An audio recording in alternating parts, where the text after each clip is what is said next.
Chers internautes, nous vous saluons dans le nom puissant et glorieux de notre Seigneur Jésus-Christ, lui qui ne cesse de nous soutenir chaque jour, lui qui permet aussi que nous soyons là, fidèles à cet appel qu'il nous a lancé dans le cadre de notre émission Bâtir la maison mariage.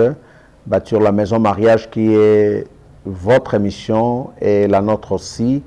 Cette émission qui est là pour la promotion du mariage, la protection du mariage, mais aussi une émission d'enseignement, d'édification aussi, parce que Dieu veut que le mariage soit cette institution qui doit être toujours présente comme institution présente dans notre vie sociétale. C'est un réel plaisir pour nous de vous savoir et que vous êtes là. Plusieurs personnes ont réclamé. Nous sommes là. Nous continuons à œuvrer pour le Seigneur. Mais avant toute chose, nous allons nous recommander entre ses mains. Père, nous te disons merci pour ce moment que tu nous accordes de nous retrouver avec nos bien-aimés. Merci de nous faire du bien et de nous accompagner par le Saint-Esprit, l'aide qui nous a été donnée pour que nous puissions marcher dans la vérité, afin que ton nom soit glorifié. Bénis aussi tous ceux qui nous suivent. Au nom de Jésus-Christ, Père, nous t'avons ainsi prié. Amen. Moi, c'est Jean Mengizola à la présentation. La partie technique est assurée par notre compagnon de tous les jours, à savoir Glody Fataki, que nous bénissons. Bien-aimés, nous sommes toujours dans le cadre de notre émission Bâtir la maison mariage. C'est un souci pour Dieu, pour nous aussi, de voir le mariage être bâti comme il se doit. Pour aujourd'hui, nous allons parler des échecs dans la vie conjugale. Les échecs dans la vie conjugale. Pourquoi en parler? Parce que de nos jours, nous constatons qu'il y a plusieurs conjoints, plusieurs couples, plusieurs foyers qui finissent mal. Ces foyers avaient bien commencé, mais malheureusement, on ne sait pas pour quelle raison, pour quelle autre, au lieu de continuer, il y a une rupture, il y a un divorce. Ceux qui étaient les amoureux d'hier sont devenus des ennemis farouches. L'amour a cédé la place à la haine, alors que dans la volonté de Dieu, les choses ne doivent pas être ainsi. Bien aimé, c'est pourquoi nous voulons y pencher sur les échecs dans la vie conjugale. Mais l'optique que nous prenons, ce n'est pas vraiment de parler des échecs comme tels, mais c'est celle de voir comment on peut éviter les échecs dans la vie conjugale. Vous savez que Dieu a dit que les deux deviendront une seule chair, l'homme et la femme. Dans le mariage, ils sont appelés à devenir une seule chair. Et Dieu lui-même aussi a insisté sur un élément très important lorsqu'il ne cesse de répéter que l'homme ne sépare pas ce que lui a joint. Mais malheureusement, on constate qu'il y a des séparations, il y a des ruptures, il y a des divorces, choses que Dieu n'approuve pas, choses que Dieu n'encourage pas. Comme l'avons dit, bâtir la maison mariage est pour la protection du mariage, mais aussi pour la promotion du mariage. Et nous pensons que les échecs peuvent être évités dans la vie conjugale. Vous et moi qui sommes mariés, même ceux qui nous suivent, qui vont entrer dans le mariage un jour, nous voulons insister sur cette vérité que les échecs qui conduisent au drame, qui conduisent à la rupture, qui conduisent au divorce, ils peuvent être évités. Vous savez que de nos jours, ce qui est dangereux, on voit même des gens qui ont échoué dans le mariage, malheureusement, mais qui découragent les autres, surtout ceux qui ne sont pas encore mariés, les célibataires, qui les découragent à ne pas s'engager dans le mariage. Et comme ils ont échoué, ils pensent que tout le monde doit être appelé à échouer. Non, non, ce n'est pas de cette façon que les choses doivent être comprises parce que les échecs dans la vie conjugale peuvent être évités. Aujourd'hui, nous allons partager 5 points qui peuvent nous aider à éviter les échecs dans la vie conjugale. Peut-être que pendant que nous partageons cette émission, pendant que vous nous suivez, peut-être que dans votre foyer, vous êtes presque, vous tendez vers l'échec, vers la porte de sortie, mais nous voulons vous rappeler que Dieu veut que vous puissiez continuer, parce que le meilleur est devant vous. Si vous tenez, le meilleur est devant vous. Comment éviter l'échec dans la vie conjugale? La première des choses, il faut aimer toujours et continuer à aimer. Aimer toujours, continuer à aimer. Vous savez, dans 1 Corinthiens 13, 8, la Bible dit « L'amour ne meurt pas ». L'amour ne meurt pas. Parce que Dieu lui-même est amour. Et dans Cantique des Cantiques, chapitre 8, verset 6, il est écrit « Fais de moi comme une empreinte sur ton cœur, comme une empreinte sur ton bras, car l'amour est aussi fort comme la mort. La passion est aussi inflexible que le séjour des morts. Ses ardeurs sont des armes de feu, une flamme de l'Éternel. » Bien-aimé, l'amour est fort comme la mort. La mort, c'est une force, mais l'amour aussi, c'est une force. Au lieu d'opter pour la mort du foyer, la rupture, le divorce, il faut opter pour la survie et la vie du foyer. Et l'un des secrets, c'est l'amour. L'amour. Aimer, continuer à aimer. À aimer. Oui, c'est très important.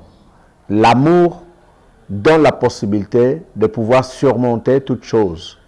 C'est pourquoi la Bible dit l'amour couvre une multitude de péchés. Bien-aimés, nous sommes faibles. Nous avons des défauts. Nous avons des vices. Mais l'amour peut nous aider à surmonter cela. Et cela, avec Dieu, c'est possible parce que lui-même, il est amour. Il va faire de telle sorte que cet amour puisse se répandre dans nos vies en tant que mari, en tant que femme, pour que nous puissions aller de l'avant. Aimer toujours, continuer à aimer.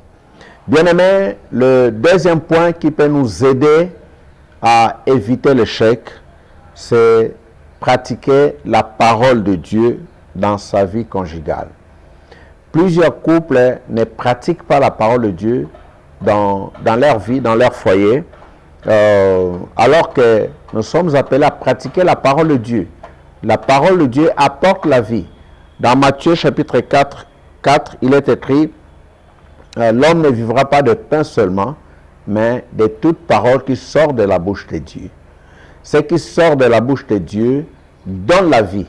Et lorsque nous pratiquons la parole de Dieu dans notre vie conjugale, là où la mort voulait venir frapper, il y aura la vie. Dans la mort du couple, la mort de la relation, parce que nous pratiquons la parole de Dieu et que la parole de Dieu c'est la vie, la parole de Dieu fera que la vie soit donnée dans notre foyer. Vous qui traversez par des moments difficiles, quelles que soient les raisons, essayez la parole de Dieu, pratiquez la parole de Dieu. Là où la parole de Dieu nous demande le pardon, pardonnez. Là où la parole de Dieu exige la soumission, soumettez-vous. Là où la parole de Dieu exige l'amour, aimez-vous. Là où la parole de Dieu exige à ce qu'on fasse du bien en lieu et place du mal, prière de faire le bien. Lorsque nous pratiquons la parole de Dieu, nous n'allons pas aboutir à l'échec. Au contraire, c'est la réussite, la victoire. Il a été dit à Josué que ce livre de la loi ne s'éloigne pas de ta bouche, médite-le jour et nuit et applique tout ce qui est écrit. C'est comme ça que tu auras la réussite et le succès dans ce que tu fais. Oui, dans l'entreprise du mariage, il faut que nous puissions vivre le succès, la réussite. Le troisième point qui peut nous aider à éviter l'échec dans la vie conjugale, c'est tirer des leçons partant des échecs des autres. Ceux qui ont échoué doivent devenir, nous devons tirer des leçons à partir de leur échec. Pourquoi nous le disons? Dans Proverbe 22, verset 3, il est écrit: l'homme prudent voit le mal et se met à l'abri. Mais ceux qui manquent d'expérience vont de l'avant et en subissent les conséquences. Je dois me poser la question, pourquoi eux, ils ont échoué? Pourquoi ce couple-là a échoué? Pourquoi cet homme-là a échoué dans son mariage? Pourquoi cette femme-là a échoué dans son mariage? Partant de cet échec, je peux tirer la leçon. Ah, s'il a échoué, c'est à cause de ceci. Je dois éviter ce qu'il a connu. Je dois éviter les défauts ou bien la faiblesse qui a conduit à l'échec de son foyer. Bien aimé, nous devons tirer des leçons partant des échecs des autres. Nous ne sommes pas là pour se moquer de ceux qui échouent, mais nous devons tirer des leçons partant de leur échec. La Bible dit dans Ecclésiaste 7,14, « Au jour du bonheur, sois heureux, au jour du malheur, réfléchis. » La réflexion là nous aidera à surmonter les choses. Quatrièmement, découvrir le secret de ceux qui réussissent et les appliquer aussi. Il faut aussi découvrir le secret de ceux qui réussissent. Tout le monde n'échoue pas dans le mariage. Il y a ceux qui réussissent, il y a ceux qui mènent une vie que les autres envient. Nous devons découvrir leurs secrets et nous devons les imiter, appliquer. Vous savez, dans Proverbe 4, verset 3-4, il est écrit: « J'étais un fils pour mon père, un fils tendre et unique aux yeux de ma mère. Il m'enseignait alors et me disait, que ton cœur retienne mes paroles, obéis à mes commandements et tu vivras. » Bien-aimés, ceux qui réussissent là, ceux qui réussissent dans leur foyer, nous devons découvrir leurs secrets et appliquer les mêmes secrets. Appliquer la même recette. Oui, ça marchera. Parce que ceux qui réussissent sont des références, sont des modèles et nous devons les imiter. L'apôtre Paul disait: « Je suis imitateur de Christ, soyez aussi mes imitateurs comme moi, je suis imitateur de Christ. » Cinquièmement, si nous voulons éviter, nous devons prier contre toute forme d'échec. Prier contre toute forme d'échec. Vous savez, il y a des tensions, il y a plusieurs pesanteurs qui influent sur la vie conjugale. Mais la prière apporte un grand apport. Dans Luc 22, 31-32, le Seigneur Jésus dit à Pierre: « Simon, Simon, Satan vous a réclamé pour vous passer au crible comme le blé. Mais moi, j'ai prié pour toi, afin que ta foi ne disparaisse pas, et toi, quand tu seras revenu à moi, affermis tes frères. » C'est pour nous faire comprendre que les choses ne sont pas toujours faciles. D'une part, il y a les forces spirituelles qui veulent que nous puissions échouer. N'oublions pas que le mariage, c'est avant tout une institution spirituelle. C'est pourquoi la prière est très importante. Il ne faut jamais négliger la prière en tant que conjoint, en tant que conjointe. Bien des choses, vous allez surmonter par la prière. Bien des victoires, vous allez remporter au travers de la prière. Et la Bible nous encourage à prier sans cesse. Bien-aimés, si nous appliquons ces conseils, votre mariage ne va pas finir par le drame. Au contraire, vous allez de victoire en victoire parce que Dieu veut que nous soyons de plus que vainqueurs. Je ne sais pas à quel niveau vous êtes. Il y a des choses que vous pouvez prévenir. Il y a des choses que vous pouvez réparer. Et que Dieu soit de votre côté, lui qui a créé le mariage, pour que là où vous semblez échouer, que vous puissiez réussir. Que Dieu vous bénisse et nous allons nous retrouver dans la prochaine dans le prochain numéro de notre émission. Toutes les bonnes choses, que la paix de Dieu vous garde en Jésus-Christ. Oui, la présentation était faite par Jean Mengui et la partie technique assurée par Glody Fataki. Ciao, à la prochaine.